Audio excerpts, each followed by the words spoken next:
സ്വാഗതം. അപ്പം നമ്മൾ ഇന്ന് ശിവരാത്രി അല്ലേ, അപ്പം നമ്മൾ വ്രതം എടുത്തായിരുന്നു. അപ്പം വ്രതം എടുത്ത ആൾക്കാരെ പേര് പറയാം.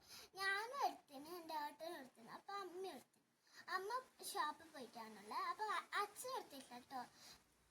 നമ്മൾ പോയ അമ്പലം തൃക്കുമടുത്താണ് കേട്ടോ. ഈ വീഡിയോ ഒന്ന് ലൈക്ക് അടിച്ച എല്ലാവരും നമ്മൾ ഒരു കുഞ്ഞു വീഡിയോ ആയിട്ട് പിന്നെയും വരും.